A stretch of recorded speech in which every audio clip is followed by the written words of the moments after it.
ચાલો મિત્રો, good morning. ત્રિકોણ છઠ્ઠું ચેપ્ટર, એમાં બીજો લેક્ચર.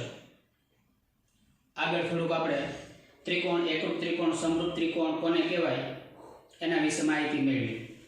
હવે પ્રમેય 6.1 આ પ્રમેયના વિધાન છે, યાદ રાખવાના છે. એટલે દાખલાની ગણતરી માટે સરળ છે.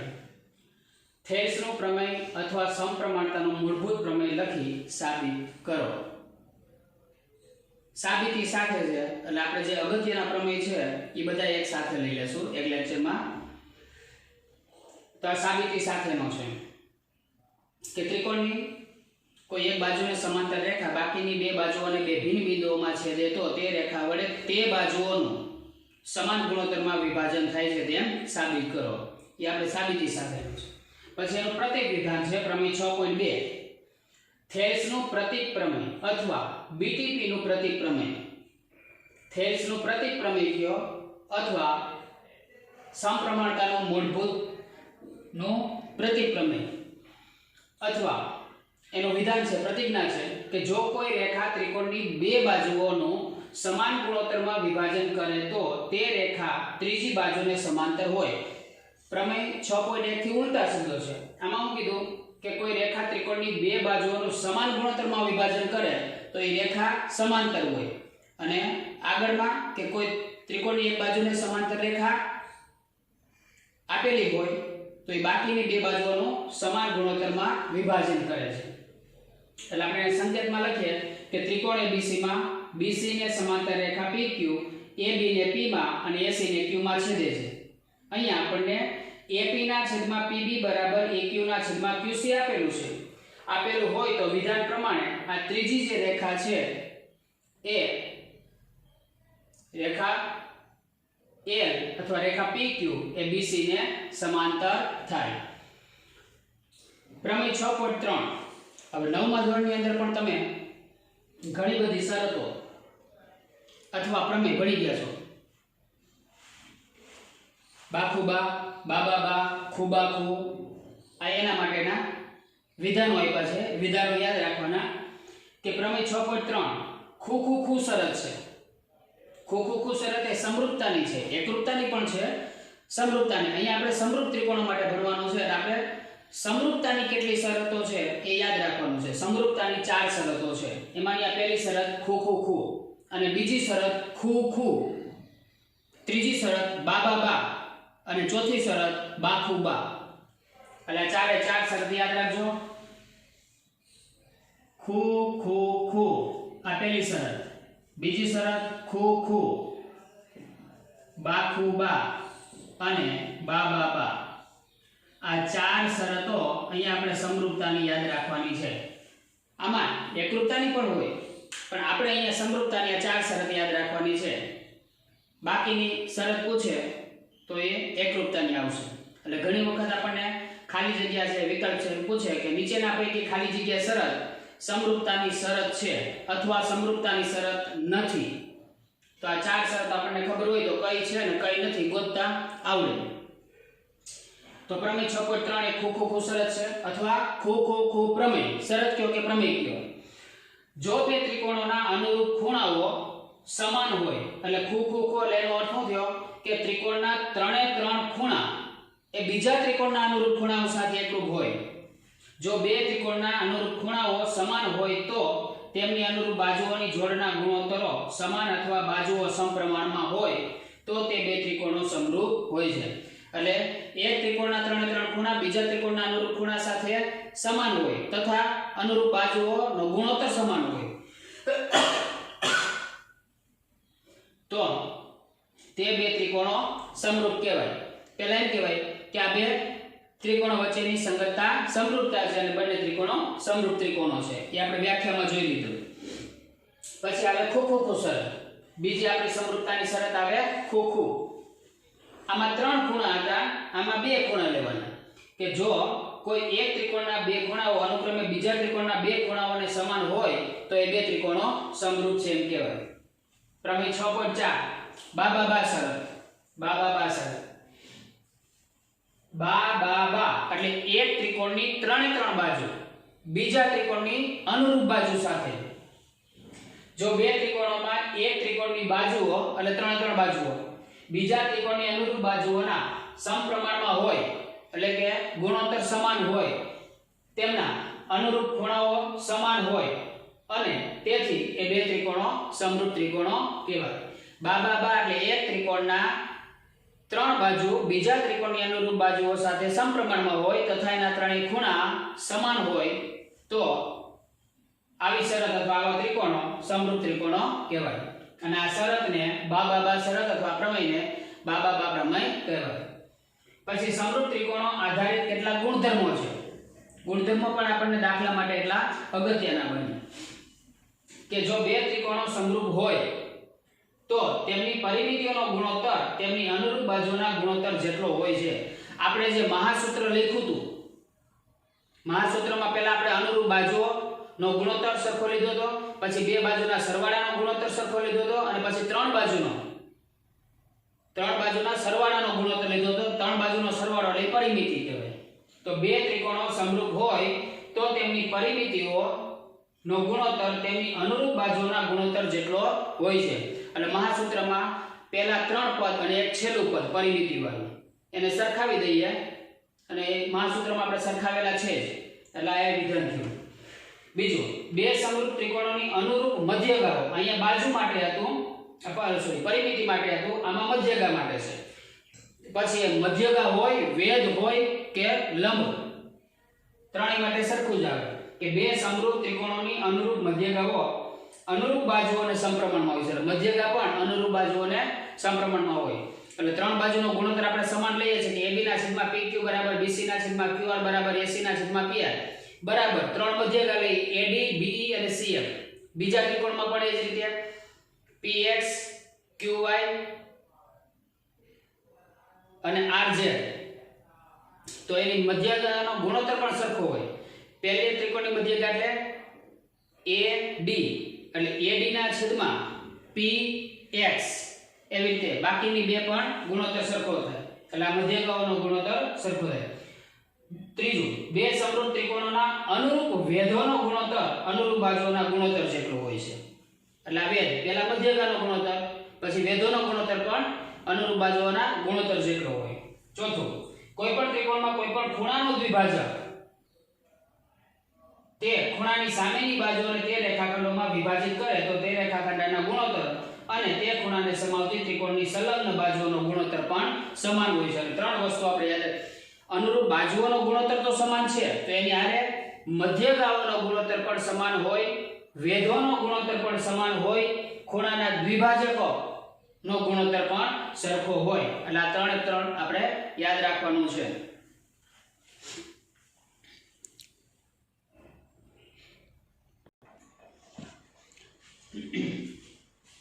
પ્રમેય 6.6 આ પ્રમેય પણ આપણે સાબિતી સાથેનો છે.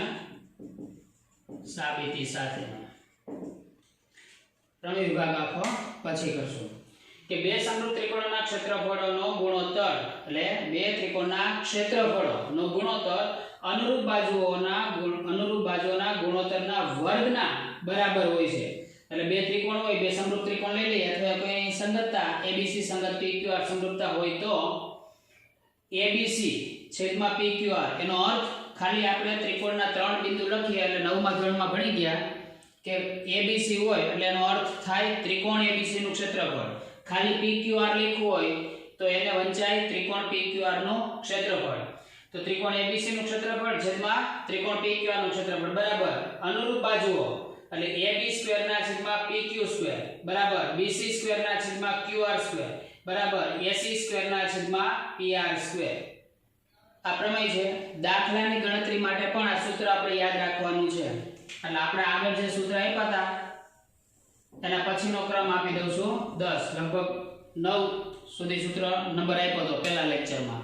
તો આ સૂત્ર નંબર 10 આ પણ આપણે સૂત્ર કડકડાટ મોઢે કરવાનું છે. આના ઉપરથી દાખલા આવે છે, એક ગુણમાં પણ પૂછે. સૂત્રની અંદર કિંમત મૂકી સાદુરૂપ આપવાનું હોય, ખાલી જગ્યા હોય, વિકલ્પ હોય, એમાં પણ અગત્યના છે. અથવા બે ગુણમાં પણ દાખલો પૂછે.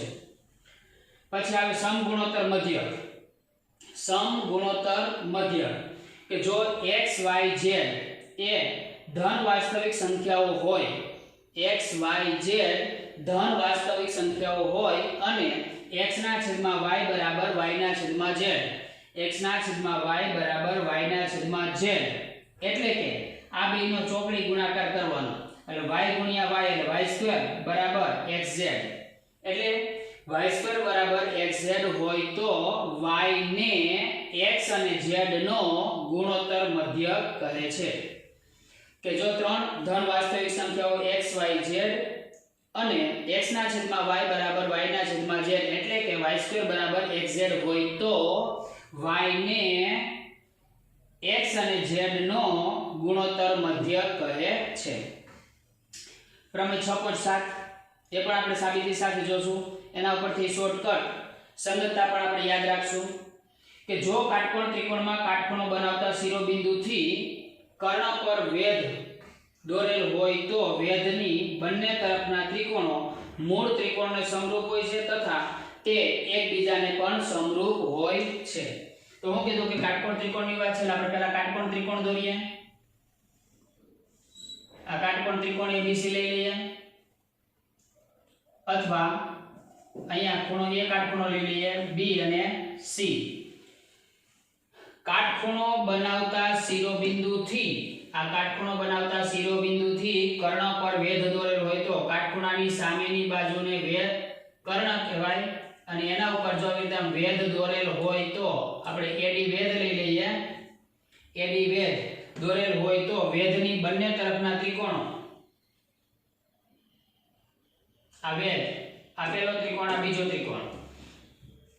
પહેલો ત્રિકોણ એનું નામ આપણે આ રીતે આપશું, ક્રમ આપણે યાદ રાખજો, આ રીતે જ ક્રમ હંમેશા આવશે અને આ રીતે. તો અહીં આપણી પાસે ત્રણ પ્રકારના ત્રિકોણ બન્યા. પહેલા એક ત્રિકોણ હતો CAB મોટો, આ CAB એમાં વેધ દોર્યો એટલે બે નાના ત્રિકોણ થઈ ગયા. એનો ક્રમ પણ આપણે આ જ રીતે યાદ રાખવાનો CDA અને આ ત્રિકોણનો ક્રમ યાદ રાખવાનો ADB.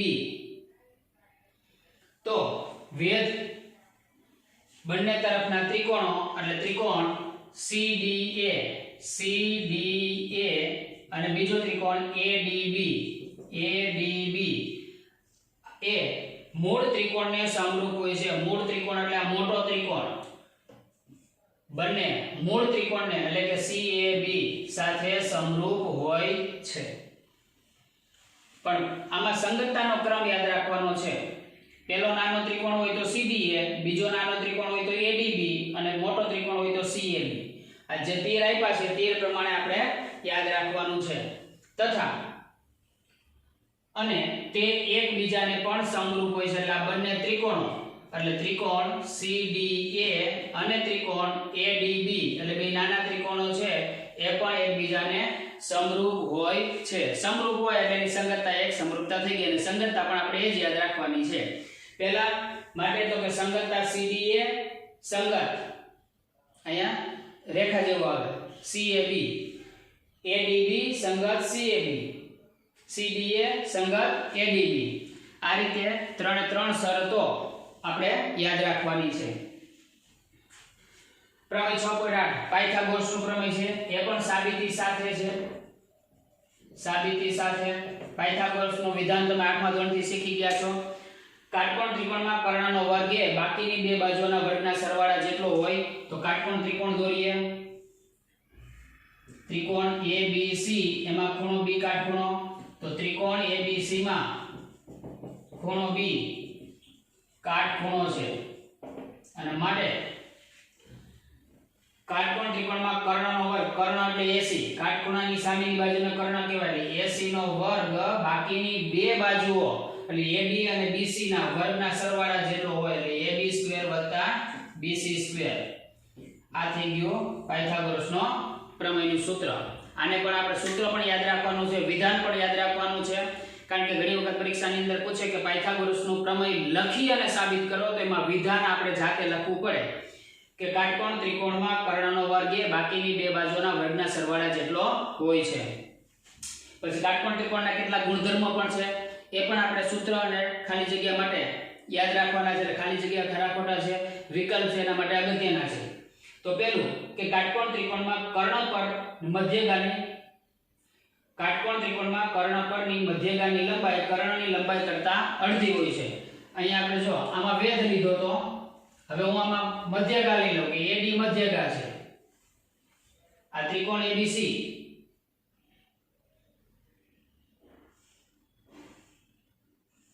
એમાં ખૂણો B કાટખૂણો કર્ણ પરની મધ્યગા આ કર્ણ ઉપર આપણે આ મધ્યગા દોરીએ BD તો મધ્યગાની લંબાઈ એટલે BD નું માપ અડધું થાય કોના કરતા તો કે કર્ણ કરતા. કાટકોણ ત્રિકોણમાં કર્ણ પરની મધ્યગાની લંબાઈ આ કાટકોણ ત્રિકોણના કર્ણ પર મધ્યગા દોરીએ મધ્યગા એટલે સામેની બાજુ ઉપર દોરેલી રેખાખંડ અને આ બે ભાગ સરખા થાય BD અને CD સરખા થાય એટલે BD CD અને AD ત્રણેયના માપ સરખા થાય. એ અહીંયા સરખા બે ભાગ AD અને CD થાય તો આ BD નું માપ એ આખા કર્ણ કરતા અડધું થઈ જાય. લંબાઈ કર્ણની લંબાઈ કરતા અડધી હોય છે. સમદ્વિબાજુ કાટકોણ ત્રિકોણ હોય સમદ્વિબાજુ એટલે એમાં આ બે બાજુના માપ સરખા હોય. સમદ્વિબાજુ કાટકોણ ત્રિકોણમાં કર્ણનું માપ એટલે આ કર્ણ AC નું માપ દરેક બાકી કર્ણનું માપ બાકીની દરેક બાજુના માપથી એટલે આ બે બાજુ સરખી જ થશે એના માપથી વર્ગમૂળ 2 ગણું હોય છે. એટલે AC નું માપ કેટલું થાય તો કે AB જે છે એના કરતા વર્ગમૂળ 2 ગણું એટલે આગળ વર્ગમૂળ 2 મૂકી દેવાના. એટલે સૂત્ર આપણે આનું આમ પણ લખી શકીએ કે AC બરાબર વર્ગમૂળમાં 2 પછી એમાં AB લખો કે BC લખો AB લખો કે BC લખો એટલે AC બરાબર વર્ગમૂળમાં 2 AB અથવા AC બરાબર વર્ગમૂળમાં 2 BC કારણ કે આ બે બાજુના માપ સરખા છે અને એનો ગુણોત્તર પણ યાદ રાખવાનો. પછી આના ઉપરથી AC AB ના આ બાજુ લઈ આવો એટલે છેદમાં AB વહી જાય તો વર્ગમૂળ 2 એમ ન છેદમાં 1 આ AB આ બાજુ ગુણાકારમાં તો આ બાજુ ભાગાકારમાં આ વર્ગમૂળ 2 એમ ન એના છેદમાં કાઈ ન હોય તે તો AC જેમ AB નો ગુણોત્તર પણ વર્ગમૂળ 2 જેમ 1 થાય. અને ત્રીજું કાટકોણ ત્રિકોણમાં જો કોઈ લઘુકોણનું માપ 30° હોય તો તેની સામેની બાજુનું માપ કર્ણના માપ કરતા અડધું હોય. દાખલા તરીકે આ ખૂણાનું માપ આ કાટકોણ ત્રિકોણ છે આમાં આનું માપ 30 છે તો એની સામેની બાજુનું માપ આ કર્ણના માપ કરતા અડધું હોય એટલે કે AC બરાબર 1/2 BC થાય. અહીંયા BC કર્ણ છે.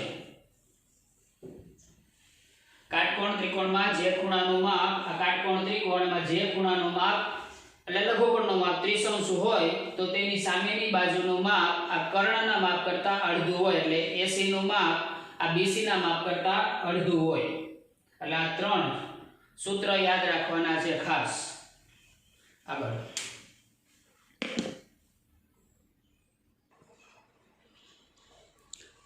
પાયથાગોરિયન ત્રિપુટીઓ. કાટકોણ ત્રિકોણની બાજુઓના માપ દર્શાવતી ત્રિપુટીને કાટકોણ ત્રિકોણની બાજુઓના માપ દર્શાવતી ત્રિપુટીને પાયથાગોરિયન ત્રિપુટી કહે છે. એટલે કાટકોણ ત્રિકોણના જે માપ દર્શાવે એને કહેવાય પાયથાગોરિયન ત્રિપુટી. 100 થી નાના પૂર્ણાંકો દ્વારા મળતી થોડી ત્રિપુટીઓ લખી છે જેટલી યાદ રહે એટલી રાખવાની. મૌખિક જેટલી યાદ રહે એટલી રાખવાની બાકી બહુ એટલી અગત્યની નથી. 3 4 5 એટલે નાની બે બાજુના વર્ગનો સરવાળો 3 નો વર્ગ 9 4 નો વર્ગ 16 9 અને 16 નો સરવાળો 25 થાય જે ત્રીજી બાજુના વર્ગ જેટલો હોય એટલે 5 ના વર્ગ 25 જેટલો થાય. એટલે નાની બે બાજુના વર્ગનો સરવાળો મોટી બાજુના વર્ગ જેટલો થાય. એટલે 3 4 5 5 12 13 7 24 25 આ દાખલા આપણે ગણેલા છે એટલે આપણને સરળતાથી યાદ રહી જાય કે આ ત્રિપુટી બને છે. એટલે જેટલી યાદ રહે 2 યાદ રહે 2 5 યાદ રહે 5 10 યાદ રહે 10 થોડીક લખેલી છે જેટલી યાદ રહે એટલી રાખવાની. 9 40 41 8 15 17 20 21 29 12 35 37 16 60 61 13 84 85 33 56 65 39 80 89 28 45 53 એટલે થોડીક લખેલી છે 2-3 વખત વાંચો, જેટલી યાદ રહે એટલી 2 5 6 પ્રમેય 6.9 પાયથાગોરસનું પ્રતિપ્રમેય. આ પ્રમેય પણ આપણે સાબિતી સાથે મોઢે કરવાનું છે. આમાં જે 4-5 પ્રમેય આવે છે એ અગત્યના છે કે ત્રિકોણમાં જો કોઈ એક બાજુનો વર્ગ બાકીની બે બાજુઓના વર્ગના સરવાળા જેટલો હોય તો પહેલી બાજુની સામેનો ખૂણો કાટખૂણો હોય છે. ત્રિકોણમાં જો કોઈ એક બાજુનો વર્ગ બાકીની બે બાજુઓના વર્ગના સરવાળા જેટલો હોય તો પહેલી બાજુની સામેનો ખૂણો કાટખૂણો હોય છે. ત્રિકોણ ABC માં અહીંયા AC² બરાબર AB² વત્તા BC² હોય તો પહેલી બાજુની સામેનો ખૂણો એટલે પહેલી બાજુ એટલે AC એની સામેનો ખૂણો B કાટખૂણો થાય. આગળ ત્રિકોણ માટે યાદ રાખવાનું છે કે જો ધારો કે ત્રિકોણ ABC માં AC એ સૌથી મોટી બાજુ છે, ત્રણ બાજુમાં AC સૌથી મોટી બાજુ હોય તો પહેલી શરત કે AC² બરાબર AB² વત્તા BC² થાય. એક બાજુનો વર્ગ બાકીની બે બાજુના વર્ગના સરવાળા જેટલો હોય તો પહેલી બાજુની સામેનો ખૂણો એટલે ખૂણો B 90 થાય અને ત્રિકોણ ABC એ કાટકોણ ત્રિકોણ થાય. બીજું, જો AC² ગ્રેટર ધેન AB² વત્તા BC², પહેલી બાજુનો વર્ગ બાકીની બે બાજુના વર્ગના સરવાળા જેટલો હોય તો ખૂણો કાટખૂણો બને. પહેલી બાજુનો વર્ગ બાકીની બે બાજુના વર્ગના સરવાળાથી મોટો હોય તો ગુરુકોણ બને. તો AC ની સામેનો ખૂણો B ગ્રેટર ધેન 90 એટલે 90 કરતા મોટો બને એટલે ખૂણો B ગુરુકોણ બને અને આ ત્રિકોણ એટલે ત્રિકોણ ABC એ ગુરુકોણ ત્રિકોણ બને.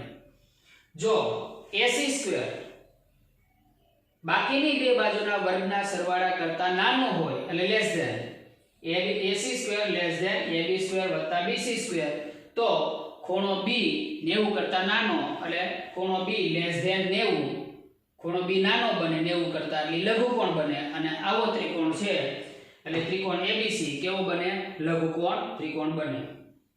તો AC સૌથી મોટી બાજુ હોય તો AC નો વર્ગ બાકીની બે બાજુના વર્ગના સરવાળા એટલે AB અને BC ના વર્ગના સરવાળા જેટલો હોય તો ખૂણો B કાટખૂણો બને. AC વર્ગ મોટો હોય બાકીની બે બાજુના સરવાળાથી એટલે AB² વત્તા BC² કરતા મોટો હોય એટલે ગ્રેટર ધેન હોય તો ખૂણો B ગુરુકોણ બને અને AC² બાકીની બે બાજુના વર્ગના સરવાળા કરતા નાનો હોય એટલે less than AC² less than AB² વત્તા BC² હોય તો ખૂણો B લઘુકોણ બને. પાયથાગોરસ પ્રમેય પર આધારિત કેટલાક અગત્યના પરિણામો. પાયથાગોરસ પ્રમેય પર પહેલું કે જો ત્રિકોણ ABC માં AD મધ્યગા હોય, ત્રિકોણ ABC માં AD મધ્યગા હોય તો AB² વત્તા AC² AB² વત્તા AC² બરાબર 2AB² વત્તા 2BD² અથવા બે કોમન કાઢ્યો એટલે બે કૌંસમાં AD² વત્તા BD². આ પ્રમેયનો કહેશું આપણે પાયથાગોરસનો એપોલોનિયસ પ્રમેય.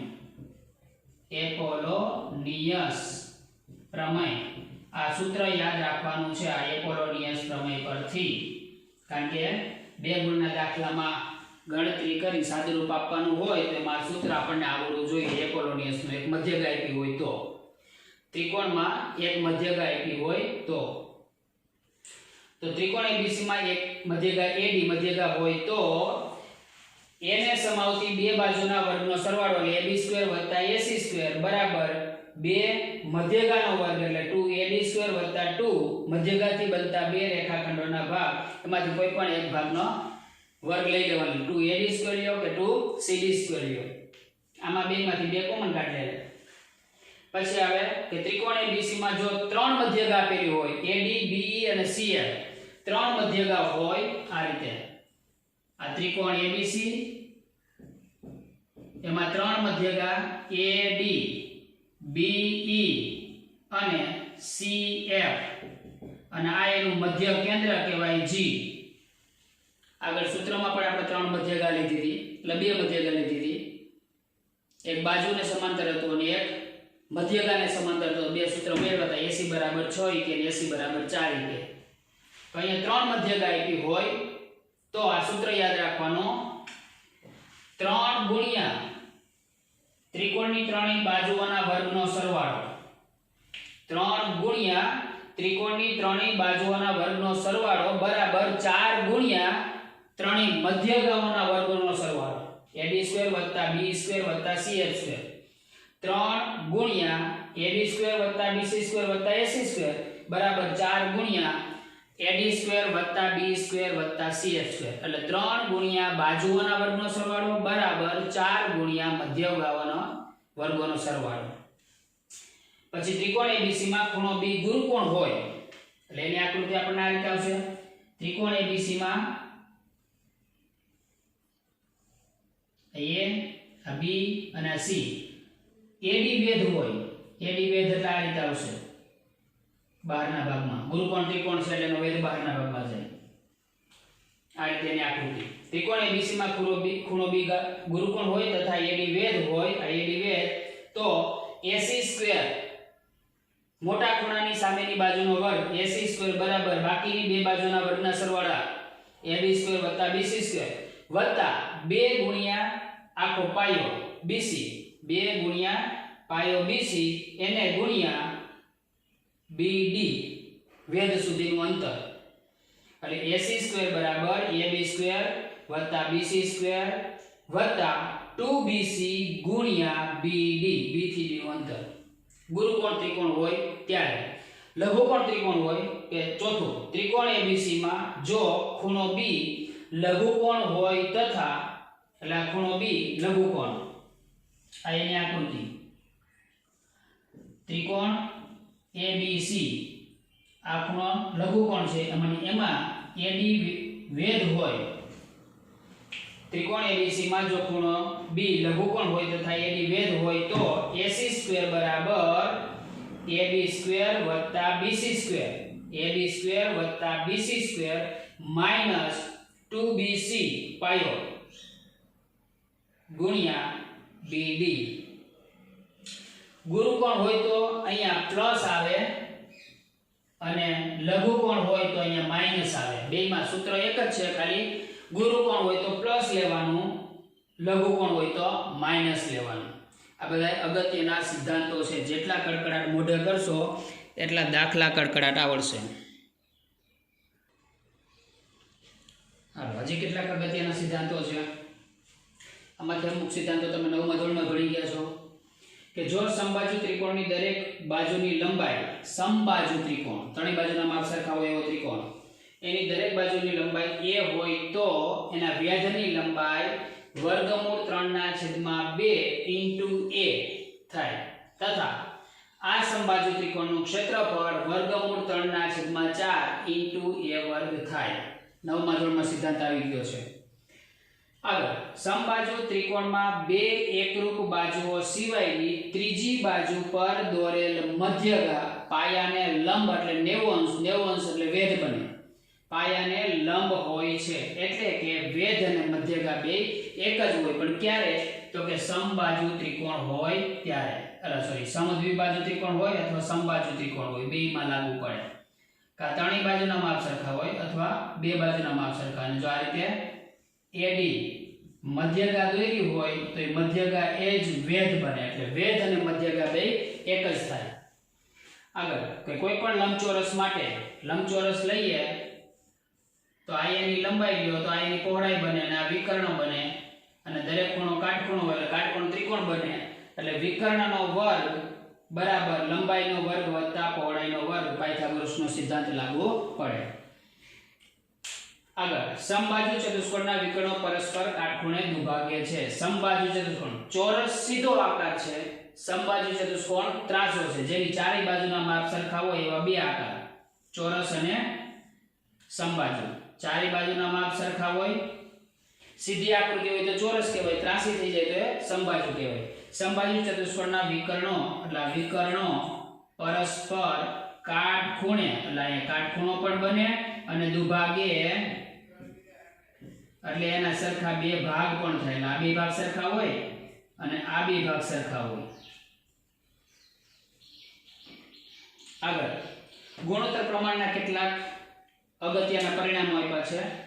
a b c d x y વગેરે શૂન્યેતર વાસ્તવિક સંખ્યાઓ હોય તો પહેલું છે ઉલટ પ્રમાણ a/b બરાબર c/d. આ ગુણોત્તર પ્રમાણ આપેલું છે. ઉલટ પ્રમાણ એટલે એનું ઉલટું કરી દેવાનું, b/a અને d/c થાય. આ ઉલટ પ્રમાણ. ઉલટ પ્રમાણ કયો કે વ્યસ્ત પ્રમાણ કયો. વ્યસ્ત પ્રમાણમાં પણ એમ જ a/b બરાબર c/d તો b/a બરાબર d/c થાય. બે વ્યસ્ત પ્રમાણ કયો કે ઉલટ પ્રમાણ કયો, બે એક જ. એકાંતર પ્રમાણ a/b બરાબર c/d. a/b બરાબર c/d તો b અને c ને ફેરવી નાખવાના. b ની જગ્યાએ c લખી દેવાના, c ની જગ્યાએ b લખી દેવાના, તો એને કહેવાય એકાંતર પ્રમાણ. એટલે a/c થઈ જાય અને b અહીંયા ઉપર વયો જાય એટલે b/d થાય. ત્રીજું યોગ પ્રમાણ. યોગ એટલે સરવાળો અને વિયોગ એટલે બાદબાકી. તો યોગ પ્રમાણ a/b બરાબર c/d તો યોગ આવે તો અંશમાં કરવાનું, વિયોગ આવે તો છેદમાં કરવાનું. પણ ખાલી વિયોગ પ્રમાણ હોય, યોગ એટલે સરવાળો થશે, વિયોગ એટલે બાદબાકી થશે.